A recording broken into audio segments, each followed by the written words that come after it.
온몸이 새까맣게 변한 채 7구멍에서 피가 흘러나왔습니다. 조선의 다음 임금이 될 세자가 약물에 중독된 시체 같은 모습으로 발견된 것입니다. 오늘도 영상을 찾아주셔서 감사합니다. 시청하시기 전에 구독과 좋아요 부탁드립니다. 그럼 오늘의 이야기 시작하겠습니다. 귀국한 지 겨우 2달, 멀쩡하던 세자가 나흘 만에 숨을 거뒀습니다. 그런데 더 이상한 건 그 다음이었습니다. 아버지 인조는 장례를 서둘러 덮었고 치료를 맡았던 의관은 끝내 벌하지 않았습니다.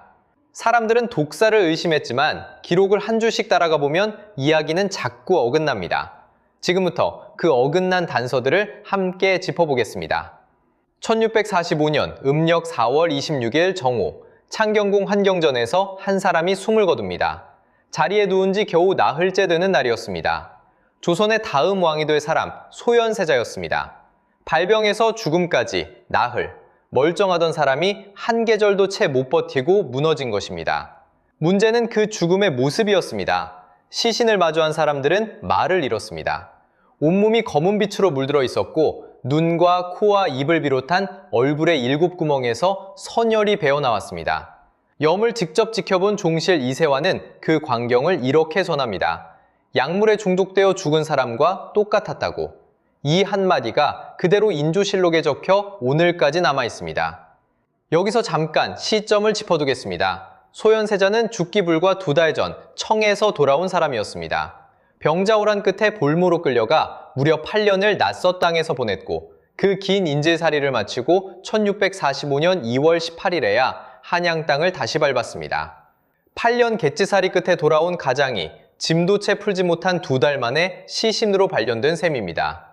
떠날 때는 멀쩡했던 사람이었습니다. 그런 사람이 돌아오자마자 그것도 단 나흘 만에 세상을 떠났습니다. 물론 죽음에는 진단이 붙어 있었습니다. 병명은 학질, 오늘로 치면 말라리아였습니다. 어의 이형익이 침을 놓아 열을 다스리던 중에 벌어진 일이었습니다. 그런데 아무리 학질이라 해도 설명되지 않는 구석이 너무 많았습니다. 학질로 보기엔 죽음이 너무 빨랐습니다. 나흘이었습니다. 무엇보다 시신이 너무 참혹했습니다. 검게 변한 몸과 7구멍의 피. 이건 흔한 열병의 끝자락에서 보던 모습이 아니었습니다. 그래서 사람들은 입을 모으기 시작했습니다. 누군가 독을 쓴 것이 아니냐고. 다만 짚어둘 것이 있습니다. 검게 변한 몸과 출혈은 시신이 부패하는 과정에서도 나타날 수 있는 현상입니다. 그러니 시신의 모습만으로 독사를 단정하기는 어렵습니다. 그런데 당시 사람들이 독을 의심한 진짜 이유는 사실 시신이 아니었습니다. 그들의 눈길을 사로잡은 건 세자가 죽은 그 다음에 아버지 인조가 보인 행동이었습니다. 아들이 이렇게 죽으면 어느 아버지든 가장 먼저 하는 일이 있습니다. 도대체 왜 죽었는지부터 밝히는 것입니다. 더구나 죽은 사람은 한 나라의 후계자, 다음 왕이 될 세자였습니다. 시신의 입과 코에서 피가 흘러나오고 온몸이 검게 변했다면 누구라도 의관부터 불러세우고 사인을 따져 묻는 것이 당연한 순서입니다. 그런데 인조는 정반대로 움직였습니다. 먼저 장례입니다. 기록상의 정황을 보면 세자의 장례는 격에 맞지 않게 서둘러 그리고 간소하게 치러집니다. 다음 보위를 이을 세자의 죽음이라면 온 조정이 매달려도 모자랄 일인데 절차는 빠르게 마무리됩니다. 사인을 캐묻는 자리도 책임을 따지는 자리도 제대로 열리지 않았습니다.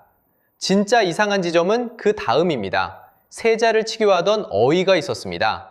학질, 그러니까 말라리아로 진단하고 침을 놓던 이형익이라는 의관입니다. 조선의 법도에서 세자가 치료를 받다 죽으면 담당 의관을 잡아다 국문하는 것이 정해진 관례였습니다. 죽음에 의관의 잘못이 없었는지 따져 묻는 절차입니다. 사헌부와 사간원이 바로 그 이형익을 처벌하라고 인조에게 청합니다. 한두 번이 아니었습니다. 신하들이 여러 차례 거듭 탄핵을 올렸습니다. 인조는 그때마다 거부했습니다. 끝까지 이형익에게 손대지 못하게 막았습니다. 이형익이 어떤 사람이었는지를 알면 이 그림이 더 묘해집니다. 그는 인조가 10여 년 동안 번침을 맡겨온 의관이었습니다. 임금의 몸에 직접 침을 놓는 자리, 그만큼 깊은 신임을 받던 인물이었습니다. 정리하면 이렇게 됩니다.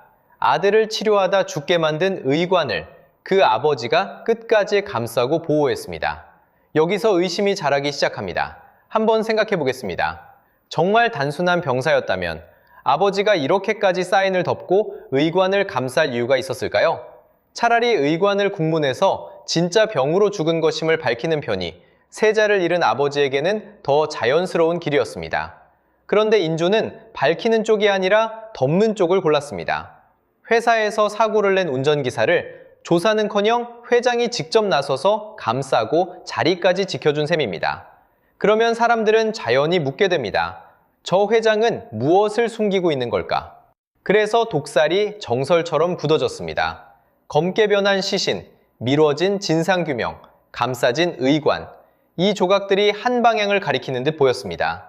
그런데 기록을 한 장씩 더 넘겨보면 바로 이 지점에서부터 이야기가 어긋나기 시작합니다. 독살이 이렇게까지 의심스러운데 왜 역사책은 아직도 이걸 설이라고만 부를까요?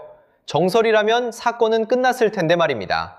답은 의외로 간단합니다. 독살설은 학계가 확정한 결론이 아닙니다. 이 의혹이 학계에서 처음 제기된 건 1970년대 후반에 들어서였습니다. 사건이 일어나고 300년도 더 지난 뒤였습니다. 그러다 1990년대 이후 지금처럼 정설처럼 퍼졌습니다. 죽음 그 자리에서 누군가 독살을 외친 게 아니라 한참 뒤에 사람들이 정황을 모아 세운 의심이라는 뜻입니다. 반대편 기록을 펼치면 그림이 또 달라집니다. 승정원 일기에는 세자를 매일 진료한 기록이 남아 있습니다. 그걸 따라가 보면 소현세자는 귀국하기 전부터 오래 앓던 지병이 있었습니다. 어느 날 멀쩡하다가 갑자기 쓰러진 게 아닙니다. 이미 몸이 무너지고 있던 사람이 끝내 버티지 못한 것일 수도 있다는 이야기입니다. 여기서 이 사건의 가장 강력한 증거 하나가 흔들립니다. 온몸이 검게 변하고 7구멍에서 피가 흘렀다던 그 시신 묘사 말입니다.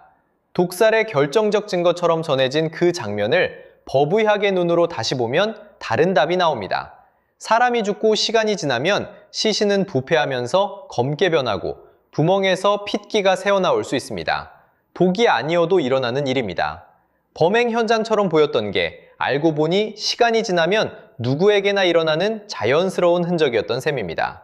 가장 무섭게 들렸던 그 한 줄이 사실은 독살을 가리키는 증거가 못 됩니다. 그렇다고 병으로 죽었다고 못 박을 수도 없습니다. 독살을 의심하게 만드는 정황도 그대로 남아있으니까요. 죽음 그 자체만 들여다봐서는 독인지 병인지 끝내 가릴 수 없습니다. 결정적인 물증이 없습니다. 일부 학자는 병사 쪽에 무게를 두고 어떤 이들은 여전히 독살을 의심합니다. 정확히는 알 수 없습니다. 그렇다면 질문이 잘못 걸린 건지도 모릅니다. 누가 독을 탔나를 아무리 파도 답이 나오지 않습니다. 물어야 할 건 따로 있습니다. 이 죽음으로 누가 무엇을 했는가?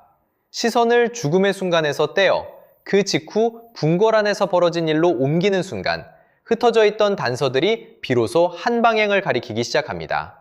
세자가 죽은 이듬해 죽음은 며느리에게로 옮겨붙습니다. 1646년 세자빈 강씨에게 사약이 내려집니다. 우리가 흔히 민회빈 또는 강빈으로 부르는 그 사람입니다. 죄목은 두 가지였습니다.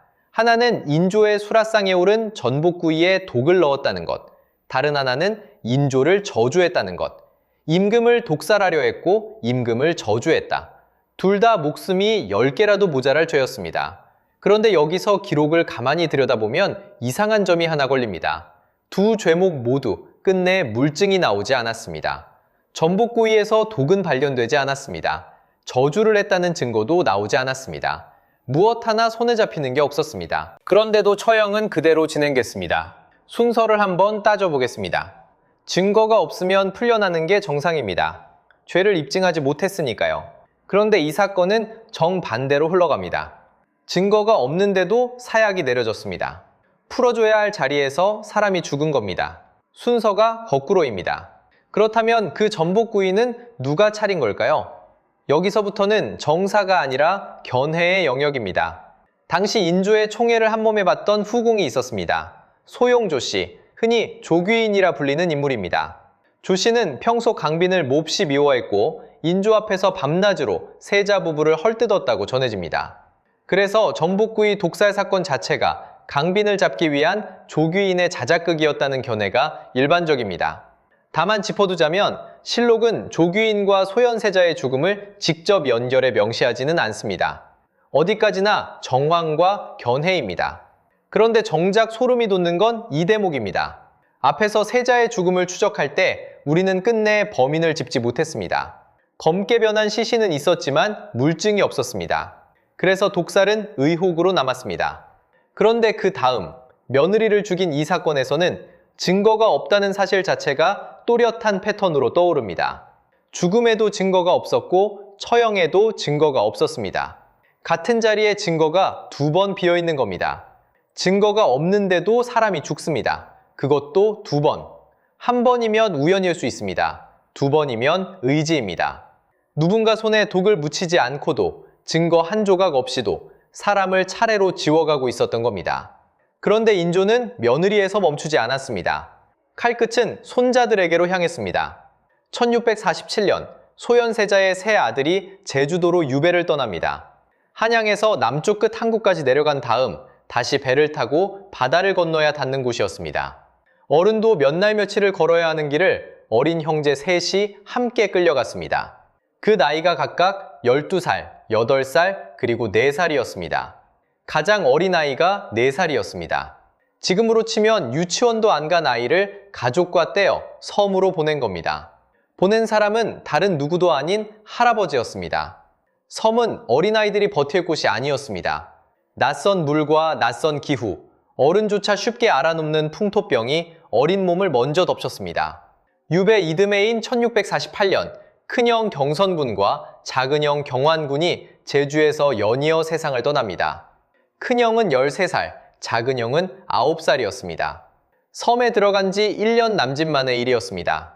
아버지가 의문의 죽음을 맞고 어머니가 사약을 받고 이번에는 두 손주가 낯선 섬에서 차례로 쓰러진 겁니다.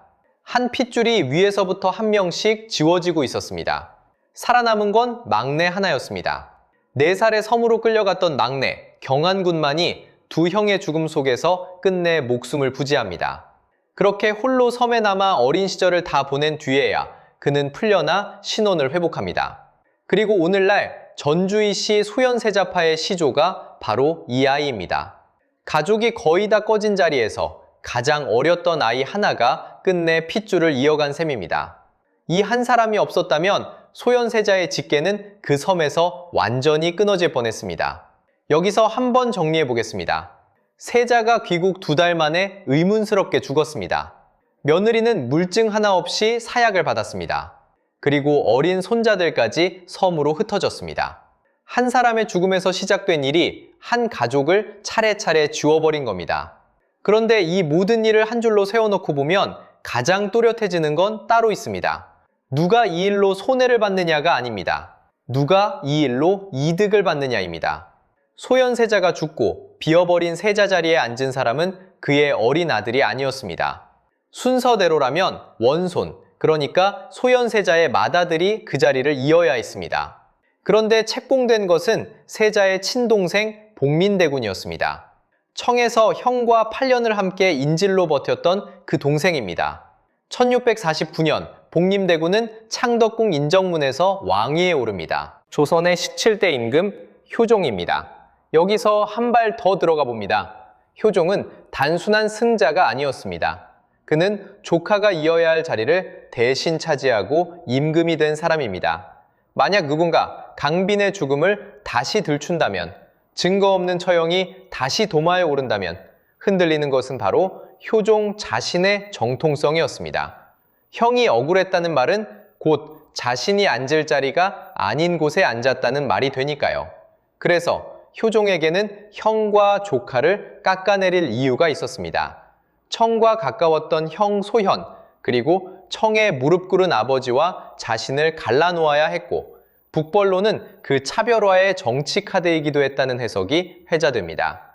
이득을 본 자리에 앉은 사람조차 끝내 불안해서 자유롭지 못했던 셈입니다. 이제 처음의 질문으로 돌아옵니다. 소현세자의 죽음, 진짜 얼굴은 무엇이었을까요? 사실 이 사건의 핵심은 누가 독을 탔느냐가 아니었습니다. 죽음 그 자체는 끝내 알 수 없습니다. 독살인지 병사인지, 검게 변한 시신이 독의 흔적인지 부패의 흔적인지 어느 쪽도 단정할 수 없습니다. 그러나 죽음 이후에 벌어진 일은 또렷합니다. 물증 하나 없이 내려진 사약, 제주도로 끌려간 어린 손자들, 그리고 조용히 옮겨간 권력. 누구도 직접 손에 독을 묻히지 않았습니다. 그런데 한 사람과 그의 가족은 기록에서, 핏줄에서 깨끗이 지워졌습니다. 이것이 정치적 타살입니다. 손대지 않고도 사람을 지우는 방법. 진짜 단서는 죽음이 아니라 그 다음에 있었습니다. 그리고 마지막으로 남는 것은 한 사람이 아닙니다. 소현세자는 청에 있던 시절 서양의 천문과 역법, 과학과 천주교를 접했습니다. 망원경과 천구이를 보고 그것을 조선에 들여오려 했습니다.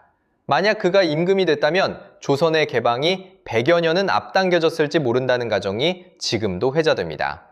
영조와 정조의 시대보다 한 세기 먼저 다른 길이 열렸을지도 모른다는 이야기입니다. 그래서 이 사건에서 우리가 잃은 것은 한 사람의 목숨만이 아니었습니다. 어쩌면 한 번도 와보지 못한 다른 미래였습니다. 오늘 영상은 여기까지입니다. 이 이야기에 대한 여러분의 생각도 댓글로 남겨주세요.